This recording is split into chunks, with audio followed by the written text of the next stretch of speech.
The Toyota Supra is back. In this episode, we hit the country roads and then take it to the track. It's all coming up right now on Driving Sports TV.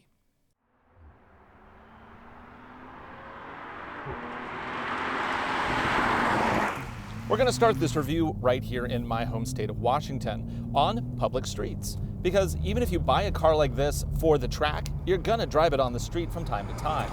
And that was one of the main ideas behind this new Supra, to build a car that was just as much home on city streets as it is on a racetrack. So the only way we can really test this out is to do both. The seating position is immensely comfortable. I have a bazillion adjustments here I can do to my seat to make it fit even better. Now, I have sat in all three seat designs, and I have to say the stock seats in this 3.0 Premium are my favorite. And to give you some context, I am 200 pounds, 6'1", with legs and torso proportionate.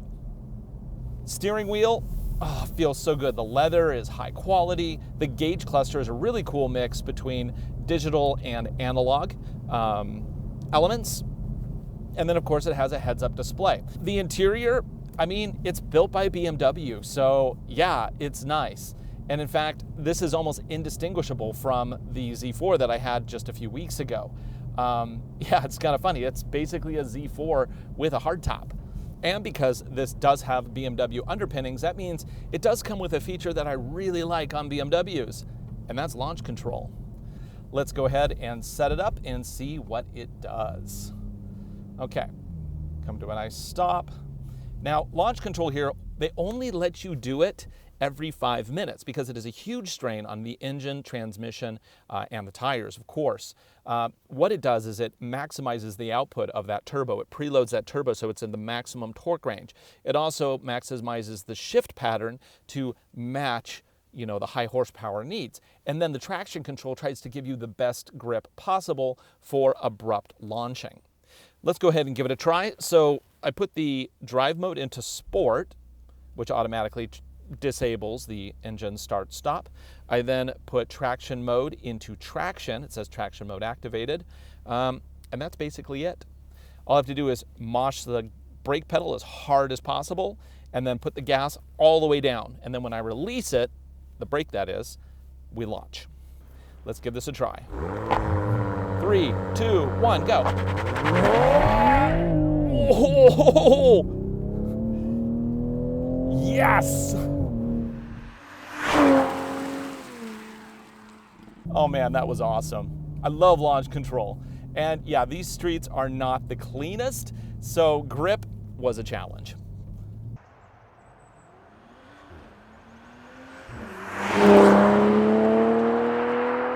It's on country roads like this where I really enjoy a sports car. Where I live, I'm going to be on a country road way more often than I am a racetrack. And that's simply because country roads are 20 minutes away and racetracks, they're a couple hours away. The transmission and that engine noise. I'm not even in sport mode. If I go into sport mode, it gets even louder. Oh, with a little bit of that crackle and pop. It's not just for breakfast. Okay, I go into the corner, I'm going to manually downshift. It's very quick. Lay in the throttle, roll it out. Oh man, this car is fun. It's just enough horsepower to have fun without getting into a ridiculous amount of trouble. Now, the most important metric with this car is probably the weight. This vehicle is under 3,400 pounds, and that is key for a vehicle that is light on its toes and easy to handle. It's a mixture of composites and aluminum to make it as light as possible while still being supremely rigid. Toyota actually said that this is more rigid than their LFA supercar, which is pretty impressive. Previously, when I tried to use Apple CarPlay with my old iPhone 7 Plus, it never really worked consistently. It had a lot of problems. However, this system, yes, it's BMW's iDrive because it's basically a BMW under the skin. It works great with my 11 Pro. I have no problems, and I really like the implementation here. Whenever I get into the car, it's automatically connected. If I want to charge my phone, I just put it on the charge pad, which is right down there. It's a really nice setup. Now, I did ask Toyota about how much they're going to charge every year, or if they are, for Apple CarPlay compatibility, because of course BMW charges for that. And this being a BMW under the skin, can't assume that it's going to be free. Well, as of this video, and this is subject to change, they said, people who buy a Supra will get 4 years of Apple CarPlay compatibility for free. After that, they don't know what's going to happen. Either you'll have to pay for it or you won't. But I think, most people don't keep cars that long anyway. Or if they do, you'll really like the car and you'll probably be willing to pay at that point. I think there's a nominal annual fee like $60 or $80 or something like that BMW charges. That might end up being a possibility if you're a new Supra owner. Just keep that in mind. Now let's try the adaptive cruise control. I'm going to go ahead and turn it on, and I'm going to hit set, and I'm going to increase it to a higher speed than I'm going. We'll put it up to 70, which is great. It's pacing the vehicle in front of me. Now this adaptive cruise control will go all the way down to 0 and stop completely. It won't start rolling again though until you hit the resume button on the steering wheel. So it is start stop, but you do have to have a little bit of input. It's not that bad, honestly. Driving in freeway traffic when I picked up the car, I did a lot of it. It worked fine. And it does a really good job. It keeps a nice pace in front of you. The gapping is good enough that you're not going to get somebody crowding in between you. Well, you might, but people are going to do that. Yeah, it's doing a great job of pacing the vehicle. Now it does have lane detection as well. So let's see as we go around this corner how it does. I'm going to take my hands off the wheel totally. Okay, it's going to ping me back into the middle-ish. Oh, it actually got me pretty good into the middle. Nope. And back into the middle. So it kind of tries to put me towards the middle, but it doesn't really lane trace like some of the better systems. I would give this one a C, a passing score, which is better than some systems that only bounce you left and right. This one, it kind of wants to keep you out of the way from over there. Instead, it kind of keeps you on that middle line.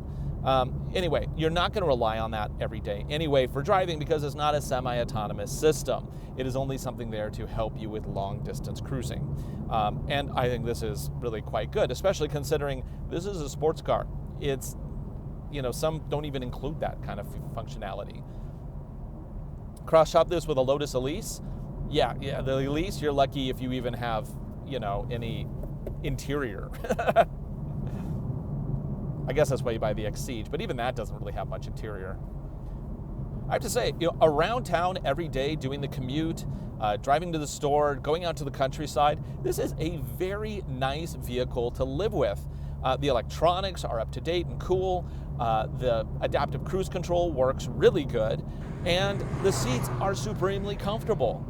But this vehicle isn't just about day-to-day driving. It's also about track days. They built this to be a dual personality. So the question is, can it live up to that dual personality, or does it compromise because of all the niceness?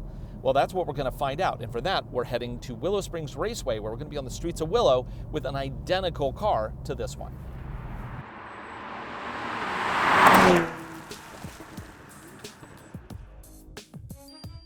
Before we start our laps, let's take a deeper dive into the features of this new Supra 3.0 Premium.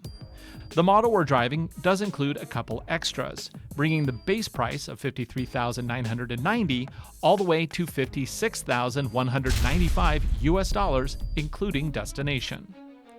In terms of the design, there's a long hood and exaggerated rear haunches, which throws back to the original Mark IV design. But this new car is actually 3 inches smaller, with a wheelbase of only about 97 inches. That makes it even smaller than its modern sibling, the Toyota 86. Vents are plentiful, but unfortunately they are all currently closed off. Up front is a Supra staple, a turbocharged inline-6. Of course, this is produced by BMW, and it's shared with its sibling, the Z4 Roadster. Here it puts out 335 horsepower and 365 pound-feet of torque through an 8-speed automatic transmission where it powers the rear wheels. EPA rates this setup at 31 miles to the gallon on the highway and 24 around town. Purists will complain about the lack of an original Toyota engine here, like the 2JZ from the Mark IV. I did ask Toyota about that, and the reply was kind of what I expected. Part of the reason the 2JZ was discontinued is because U.S. emissions and fuel economy standards became too strict for that engine, and it would have cost an enormous amount of money to engineer that engine to meet modern standards. So this engine it's completely new and very modernized. The liftback design allows for up to 10 cubic feet of cargo, twice as much as a Miata and a hair more than a Porsche 718 Cayman. The cabin is almost identical to the BMW Z4 we reviewed just a few weeks ago. Thankfully, it is a really nice collection of materials and design. The seats are easily adjustable with memory settings. The gauge cluster is clear and concise. Headlights are 6-lens LEDs that kind of remind me of the new Porsche Taycan. Trim pieces are actual carbon fiber. Infotainment is an 8.8-inch touchscreen running a variation of BMW's iDrive system. Here you can access music, maps, plus it supports Apple CarPlay through Wi-Fi. To keep your device powered, there is a charging pad right in front of the transmission selector. Once connected, the system is very easy to use. You can even add vehicle-specific data alongside the CarPlay screen, making good use of the widescreen format. Switch the car into reverse and the screen doubles as a backup camera. Our car was equipped with the optional 1195 driver assist package, so it has parking sonar information. That package also includes radar cruise control, blind spot monitor, and rear cross traffic alerts with auto braking. It is a very good package to add. Hit the Sport button and you can set up a number of parameters including damping, steering, engine, and transmission response. Toyota says the suspension is one of the biggest changes between the Supra and the Z4. Toyota did all of the suspension tuning here, even though they do use the same adaptive BMW dampers. Jacking up one of the extra cars we had at the track revealed first that the chassis is remarkably stiff, but also that there is significant brake ducting on the front. Now let's hit the track and see how this Supra holds up under pressure.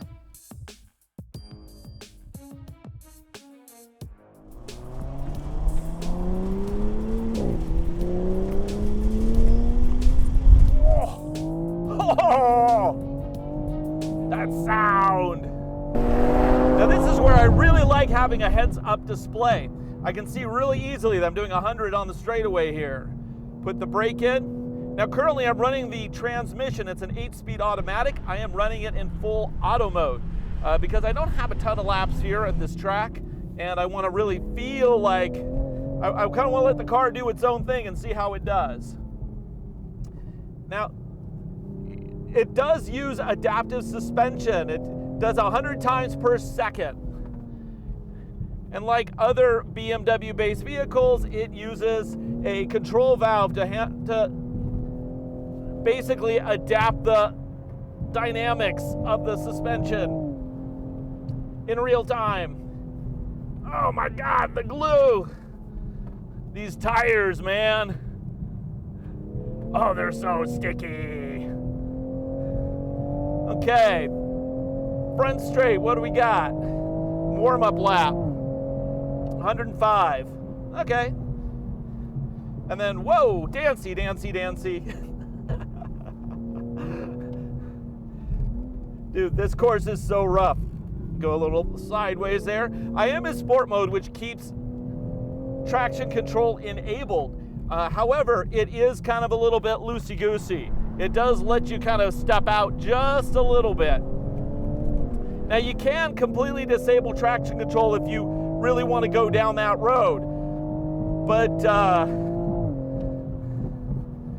honestly, with this much horsepower and this much grip, I don't think I'm that fast. I wouldn't respond quick enough. Now, one of the complaints I've heard about the Supra is that the steering is too loose or too light. I will say that on center feel is on the light side. However, once you go into these corners and you really turn it in, it gives you a very nice weighting. I can feel what the tires are doing. Oh, and that sound. And that grip. Oh my God, my face is ripping off. Now it's kind of funny, this is not a big car. The wheelbase is shorter than the Toyota 86. Yeah, and that's a pretty small car to begin with. Because this is only a 2-seater, so they didn't have to make it as long. But it's wider, 2 inches in the back and 3 inches in the front. Oh, dude, this is amazing. Okay, we're gonna pass the tower. Let's see what we can do for a lap time. And I'm not gonna talk this part. Go.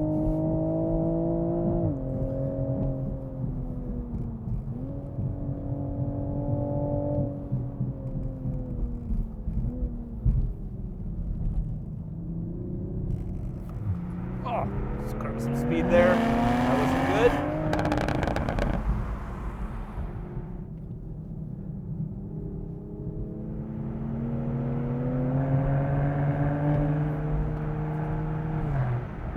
Oh, that transition, dance everywhere.